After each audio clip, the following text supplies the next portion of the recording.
Hey guys, Mr. Stansfield here. This seems a little weird just talking to you guys like this. I know we're under our little quarantine thing. I hope everybody's doing well, staying safe, staying inside, or just away from all this business. I know everybody doesn't have access to iReady and personal computers, but I do know just about all of our students have access to our phones, YouTube. So I'm going to read to you guys. I'm going to read a story for you, and we'll just talk about it, see what's going on. I'm sure there'll be mistakes. It's my first time trying this. So just bear with me. We'll talk about it. So the story we're reading today is Judy Blume, Tales of a Fourth Grade Nothing. I know some of us have read it already. Some of us haven't read it yet. So it's one I'm kind of familiar with, so I want to start out with it. So as I read, I'm just going to do a couple chapters every day. As I read, just think about all the things we've talked about. We've talked about characters. We've talked about settings. We've talked about the plot. Just all the different things that we've talked about during stories. And then after I finish reading a couple of chapters, we'll talk about it. Maybe ask some questions. Who knows? We'll give it a shot. Like I said, it's my first time. I was hoping for some fancy background and everything, but we've got the bookshelf, so we'll see. All right, here we go. What is wrong with my book? There's something wrong with my book here. Upside down. That's what. All right, Judy Blume, Tales of Fourth Grade Nothing. Got a little turtle here. See what we got about this. Chapter 1, The Big Winner. I won dribble at Jimmy Fargo's birthday party. All the other guys got to take home goldfish in a little plastic bag. I won him because I guessed there were 348 jelly beans in Miss Fargo's jar. Really, there were 423, she told us later. Still, my guess was closest. Peter Warren Hatcher is the big winner, Miss Fargo announced. Oops, see, I'm already goofing up. We'll get it. At first, I felt bad that I didn't get a goldfish, too. Then Jimmy handed me a glass bowl. Inside there was some water, 3 rocks, and a tiny green turtle was sleeping on the biggest rock. All the other guys looked at the goldfish. I knew what they were thinking. They wished they could have a tiny green turtle too. I named my turtle Dribble while I was walking home from Jimmy's party. I live at 25 West 68th Street. It's an old apartment building, but it's got one of the best elevators in New York City. There are mirrors all around. You can see yourself from every angle. There's a soft, cushioned bench to sit on if you're too tired to stand. The elevator's operator's name is Henry Bevelheimer. He lets me call him Henry because Bevelheimer is very hard to say. Our apartment's on the 12th floor, but I don't have to tell Henry. He already knows. He knows everybody in the building. He's that smart. He even knows I'm 9 and in the 4th grade. I showed him Dribble right away. I won him at a birthday party, I said. Henry smiled. Your mother's going to be surprised. Henry was right. My mother was really surprised. Her mouth opened when I said, just look at what I won at Jimmy Fargo's birthday party. I held up my tiny green turtle. I've already named him, Dribble. Isn't that a great name for a turtle? My mother made a face. I don't like the way he smells, she said. What do you mean? I asked. I put my nose right down close to him. I didn't smell anything but turtle. So Dribble smells like turtle, I thought. Well, he's supposed to. That's what he is. And I'm not going to take care of him either, my mother said. Of course you're not, I told her. He's my turtle, and I'm the one who's going to take care of him. You're going to change his water and clean out his bowl and feed him and all that? She asked. Yes, I said. And even more, I'm going to see to it that he's happy. This time my mother made a funny noise like a groan. You ever heard your brothers or sisters or family when they grown. Kind of like when I say, "Hey kids, get your books out," and everybody goes, "Oh." That's my guess what she did. I went into my bedroom. I put Dribble on top of my dresser. I tried to pet him and tell him he would be happy living with me. But it isn't easy to pet a turtle. They aren't soft and furry, and they don't lick you or anything. Still, I had my very own pet at last. Later, when I sat down at the dinner table, my mother said, "I smell turtle. Peter, go and scrub your hands." We've been hearing that a lot lately, haven't we? Some people might think that my mother is my biggest problem. She doesn't like turtles, and she's always telling me to scrub my hands. That doesn't mean just run them under the water. Scrub means I'm supposed to use soap and rub my hands together. Then I've got to rinse and dry them. I ought to know by now. I've heard it enough. But my mother isn't my biggest problem. Neither is my father. He spends a lot of time watching commercials on TV. That's because he's in the advertising business. These days, his favorite commercial is the one about Juicio. He wrote it himself, and the president of the Juicio company liked it so much he sent my father a whole crate of Juicio for our family to drink. It tastes like a combination of oranges, pineapples, grapefruits, pears, and bananas. And if you want to know the truth, I'm getting pretty sick of drinking it. But Juicio isn't my biggest problem either. My biggest problem is my brother, Farley Drexel Hatcher. He's 2.5 years old. Everybody calls him Fudge. I feel sorry for him if he's going to grow up with a name like Fudge, but I don't say a word. It's none of my business. Fudge is always in my way. He messes up everything he sees. And when he gets mad, he throws himself flat on the floor and he screams. And he kicks. And he bangs his fist. The only time I really like him is when he's sleeping. He sucks 4 fingers on his left hand and makes a slurping noise. When Fudge saw Dribble, he said, "Oh, see." And I said, "That's my turtle, get it? Mine. You don't touch him." Fudge said, "No touch." Then he laughed like crazy.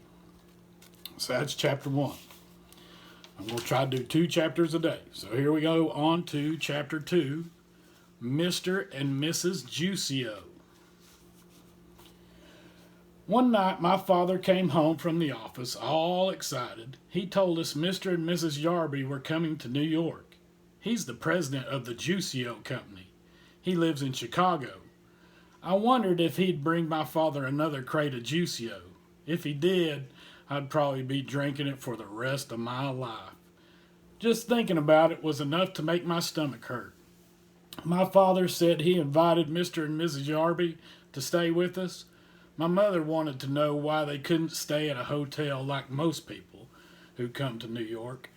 My father said they could, but he didn't want them to. He thought they'd be more comfortable staying with us. My mother said that was about the silliest thing she'd ever heard. But she fixed up Fudge's bedroom for our guest. She put fancy sheets and a brand new blanket on the hide-a-bed. That's a sofa that opens up into a bed at night. It's in Fudge's room because that used to be our den.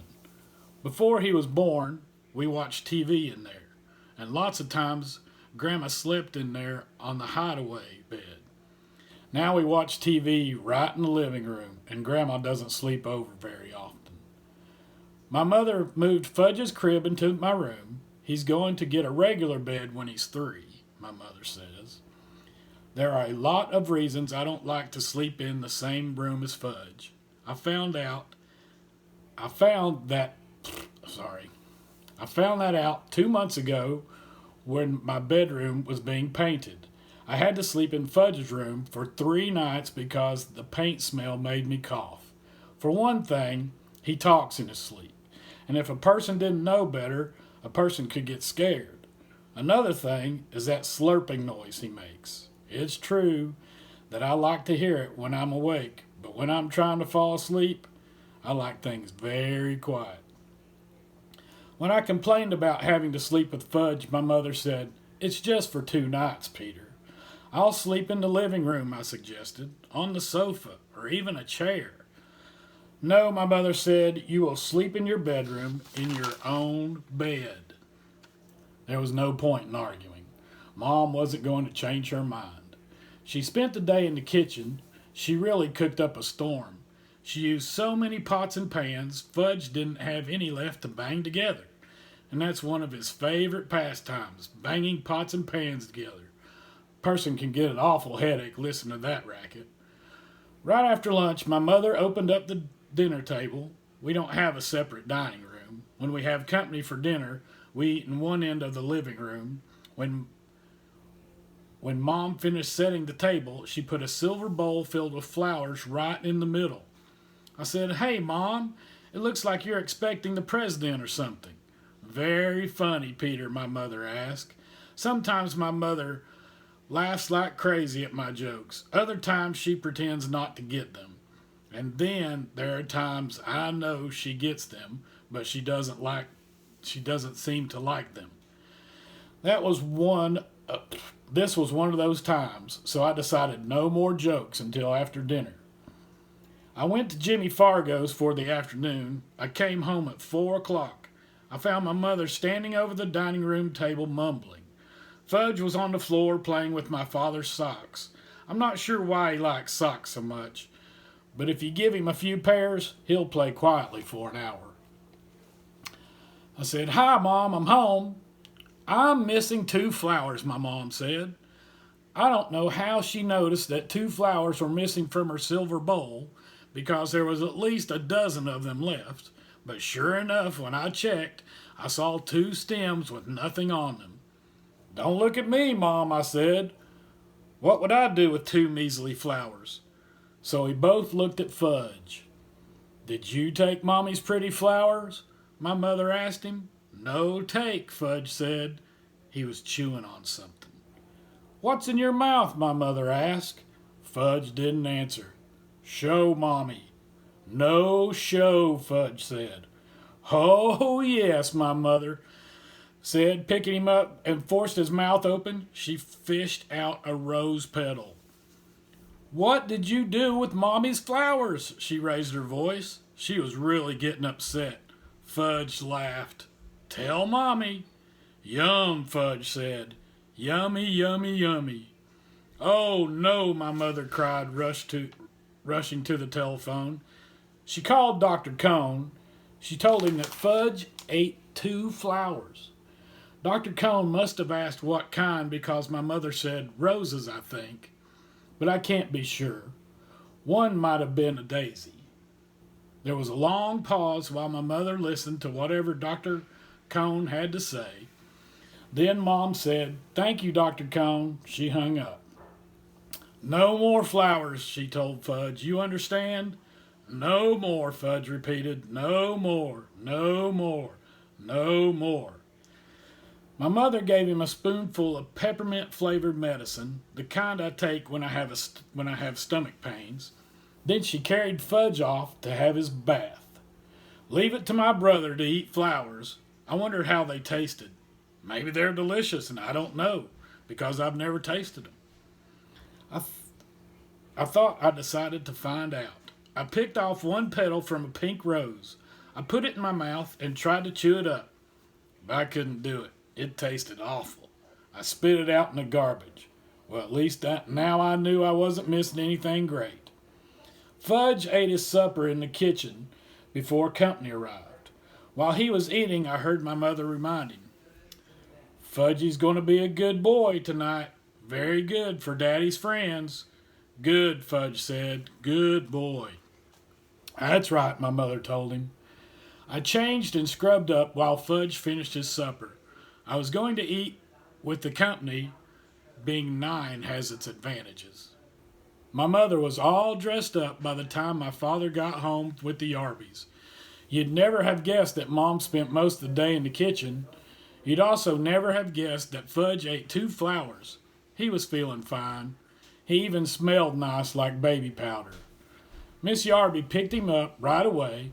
I knew she would. She looked like a grandmother. That type always makes a big deal out of Fudge. She walked into the living room cuddling him. Then she sat down on the sofa and bounced Fudge on her lap. "Isn't he the cutest little boy?" Miss Yarby said. "I just love babies." She gave him a big kiss on top of his head. I kept waiting for somebody to tell her Fudge was no baby, but no one did. My father carried the Yarby suitcase into Fudge's room. When he came back, he introduced me to our company. "This is our older son, Peter," he said to the Yarbys. "I'm 9 and in the 4th grade," I told him. "How do, Peter," Mr. Yarby said. Miss Yarby just gave me a nod. She was still busy with Fudge. "I have a surprise for this dear little boy," she said. "It's in my suitcase. Should I go get it?" "Yes," Fudge shouted. "Go get, go get."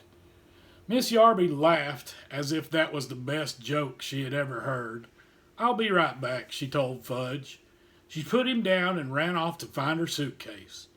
She came back carrying a present tied up with a red ribbon. "Ooh," Fudge cried. Opened his eyes wide. "Goody," he clapped his hands. Miss Yarby helped him unwrap his surprise. It was a wind-up train that made a lot of noise. Every time it bumped into something, it turned around and went the other way. Fudge liked it a lot. He likes anything that's noisy. I said, "That's a nice train." Miss Yarby turned to me. "Oh, I have something for you, too. Peter," I reminded her. "My name is Peter." "Yes, well, I'll go get it." Miss Yarby left the room again. This time she came back with a flat package. It was wrapped up too, red ribbon and all. She handed it to me. Fudge stopped playing with his train long enough to come over and see what I got. I took off the paper very carefully in case my mother wanted to save it, and also to show Miss Yarby that I'm a lot more careful about things than my brother. I'm not sure she noticed. My present turned out to be a big picture dictionary, the kind of thing I liked when I was about 4 years old. My old one is in Fudge's bookcase now. "I don't know much about big boys," Miss Yarby said, so the lady in the store said a nice book would be a good idea. A nice book would have been a good idea, I thought, but a picture dictionary? That's for babies. I've had my own regular dictionary since I was 8, but I knew I had to be polite, so I said, "Thank you very much. It's just what I've always wanted." Have you ever had to do that with a birthday present, Christmas present, something like that? You can just say, "Oh, thank you. That's very nice. That's what I always wanted." That's what Peter had to do right here. "I'm so glad," Miss Yarby said. She let out a long sigh and sat back on the sofa. My father offered the Yarbys a drink. Good idea, Mr. Yarby said. "What'll it be?" my father asked. My father asked. "What'll it be?" Mr. Yarby repeated. "What do you think, Hatcher? It'll be Juicy-O." "That's all we ever drink. Good for your health," Mr. Yarby pounded on his chest. "Of course," my father said, like he knew it all along. "Juicy-O for everyone." My father told my mother. She went into the kitchen to get it. When my father and Mr. Yarby were discussing Juicy-O, Fudge disappeared. Just as my mother served everyone a glass of Mr. Yarby's favorite drink, he came back. He was carrying a book. My old, worn-out picture dictionary. The same one the Yarbys just gave me. "See," Fudge said, climbing up on Miss Yarby's lap. "See, book?" I wanted to vanish. I think my mother and father did too. "See, book?" Now Fudge held it up over his head. "I can use another one," I explained. "I really can. The old one is falling apart."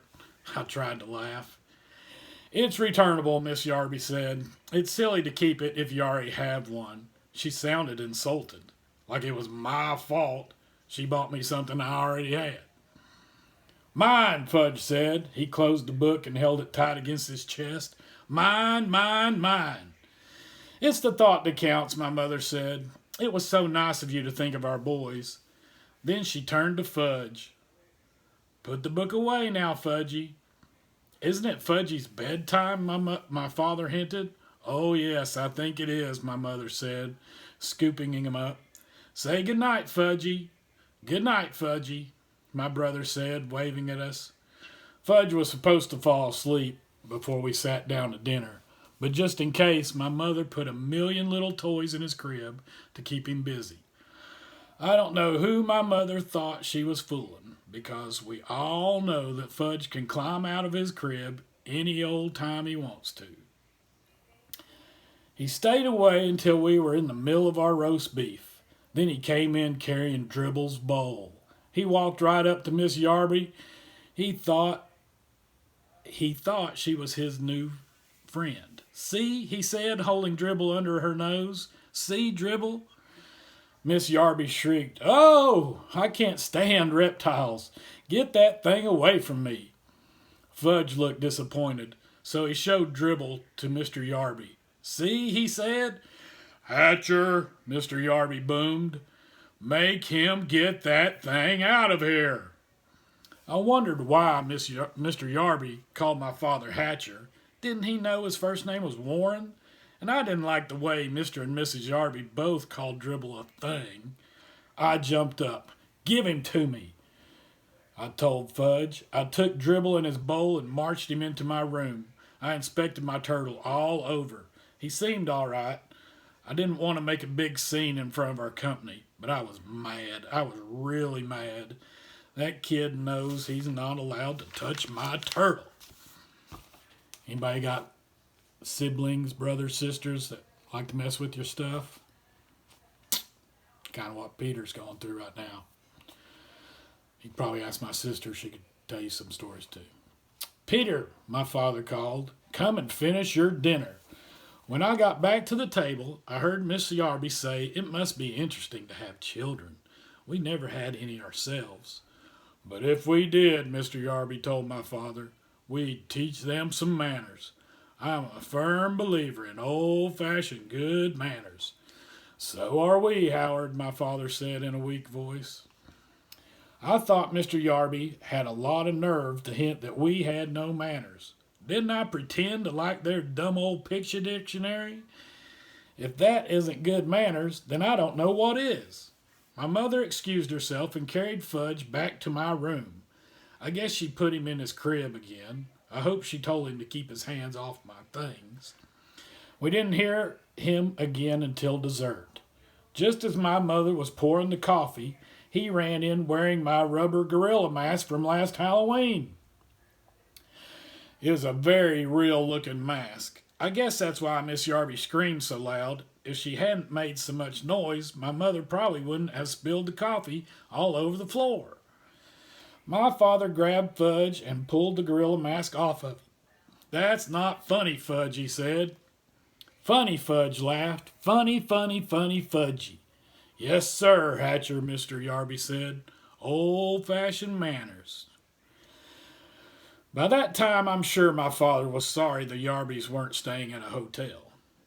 I finally got to bed at 10. Fudge was in the crib, slurping away.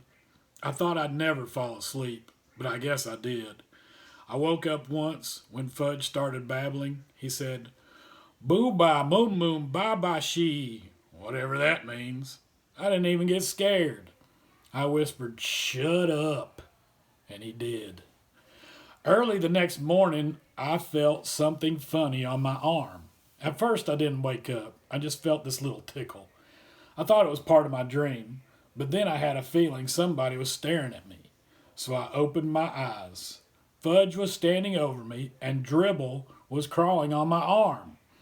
I guess Fudge could tell I was really ready to kill him because he bent down and kissed me. That's what he does when my mother's angry at him. He thinks nobody can resist him when he makes himself so lovable. And a lot of times it works with my mother, but not with me. I jumped up, put Dribble back into his bowl, and smacked Fudge on the backside hard. He hollered. My father came running into the room.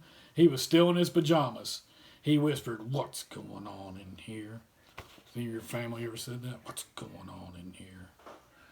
I pointed at Fudge, and he pointed at me. My father picked up my brother and carried him off. "Go back to sleep, Peter," he said. "It's only 6 o'clock in the morning." I fell asleep for another hour, then woke up to an awful noise. It was Fudge playing with his new train. It woke everybody up, including the Yarbies. But this time there was nobody they could blame. They were the ones who gave Fudge the train in the first place. Breakfast was a very quiet affair. Nobody had much to say. Miss Yarby drank 2 glasses of Juicio. Then he told my father that he and Miss Yarby had their suitcases packed. They were leaving for a hotel as soon as breakfast was over. My father said he understood that the apartment was too small for so many people. My mother didn't say anything. When Mr. Yarby went into Fudge's bedroom to pick up the suitcase, his voice boomed, "Hatcher!" I wonder what's happened now.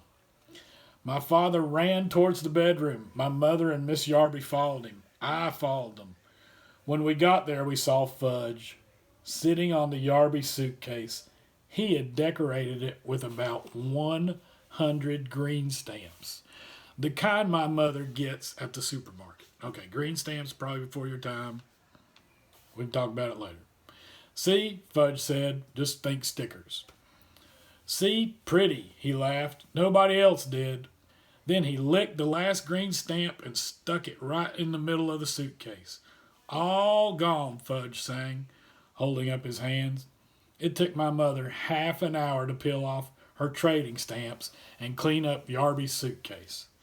The next week, my father came home from the office and collected all the cans of Juicio in our house. He dumped them in the garbage. My mother felt bad that my father had lost such an important account, but my father told her not to worry. Juicio wasn't selling very well at the stores. Nobody seemed to like the combination of oranges, grapefruits, pineapples, pears, and bananas. "You know, Dad," I said, "I only drank Juicio to be polite. I really hated it." "You know something funny, Peter," my father said. "I thought it was pretty bad myself." Boom, 2 chapters. How about that? So, I'm not sure how it went, like it or not. We're going to try to do 2 more. I won't dig into it a lot. Just think of the characters. We got Peter. We got the little brother Fudge, right? Does anybody have a little brother, sister, kind of like that? Seems like they get all the attention maybe, and they're always getting in trouble. Then we had the Yarbies. We got Mom and Dad. Dribble. Don't forget Dribble, right? And our setting. Where was the most of this? Almost both those chapters took place just where? Right at the apartment, right? There was a little birthday party at the beginning, but then most of it just happened around the apartment. All right, so that's all I'm going to get into. I've gone about 30 minutes, it says. We'll just do what we can. I'll try another 2 tomorrow. Have a good one. That didn't sound right. Have a good one.